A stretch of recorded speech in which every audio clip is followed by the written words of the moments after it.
అందరికీ నమస్కారం. ఈ వీడియోలో నేను సీఎస్‌వి డేటాని ఎలా ఇంపోర్ట్ చేసుకోవాలనే దాని మీద క్లుప్తంగా చెప్తాను.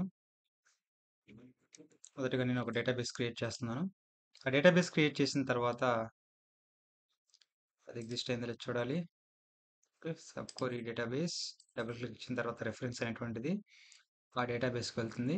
ఓకే. తర్వాత ఆ డేటాబేస్‌లో ఒక 2 టేబుల్స్ క్రియేట్ చేస్తున్నాను. ఒక టేబుల్ క్రియేట్ చేశాను. దానికి కనెక్ట్ అయినటువంటి ఎంప్లాయీస్ టేబుల్ కూడా క్రియేట్ చేశాను. ఇనిషియల్‌గా టేబుల్స్‌లో జస్ట్ డెఫినిషన్ మాత్రమే చేశాం కాబట్టి అందులో ఎటువంటి డేటా లేదు. అది మనం ఇక్కడ చూడొచ్చు. నెక్స్ట్ ఇందులోకి డేటాని ఎలాగ ఇంపోర్ట్ చేసుకోవాలి? వన్ వే ఏంటంటే ఇన్సర్ట్ కమాండ్స్ యూజ్ చేసి డేటాని ఇంపోర్ట్ చేసుకోవచ్చు. అనదర్ వే ఏంటంటే ఒకవేళ ఈ సేమ్ స్ట్రక్చర్ ఉన్నటువంటి సీఎస్‌వి ఫైల్ గాని మన దగ్గర ఉంటే అలా కూడా మనం ఇంపోర్ట్ చేయొచ్చు. ఓకే. నా దగ్గర 2 సీఎస్‌వి ఫైల్స్ ఉన్నాయి. Employee data, departments data. Okay. Again point ఏంటంటే ఇక్కడ ఫస్ట్ మనం డిపార్ట్మెంట్స్ టేబుల్‌లో డేటా ఇంపోర్ట్ చేయాలి. ఎందుకంటే ఈ యొక్క వాల్యూస్ మీద ఎంప్లాయీ టేబుల్ అనేటువంటిది డిపెండ్ అయ్యింది కాబట్టి ముందుగా ఇండిపెండెంట్ టేబుల్‌ని మనం ఫిల్ అప్ చేయాలి. ఓకే. ఇక్కడ రైట్ క్లిక్ ఇచ్చేసి ఆ పర్టిక్యులర్ డేటాబేస్‌లో రైట్ క్లిక్ ఇస్తే టేబుల్ డేటా ఇంపోర్ట్ విజార్డ్ వస్తుంది. నెక్స్ట్ ఫస్ట్ డిపార్ట్మెంట్ టేబుల్‌ని నేను చూజ్ చేసుకుంటున్నాను.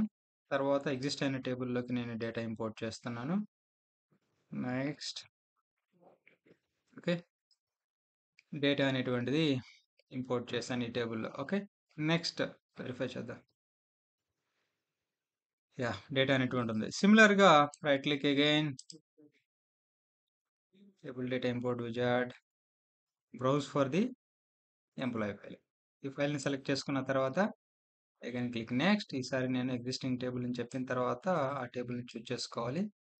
Click on next, next, next. Okay. చాలు. సో, ఇప్పుడు నేను చూస్తే ఓకే. మనకి 2 టేబుల్స్‌లో కూడా డేటా లోడ్ అయ్యింది.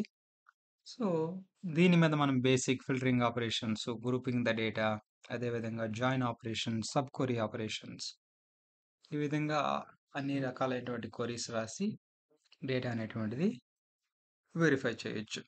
Thank you.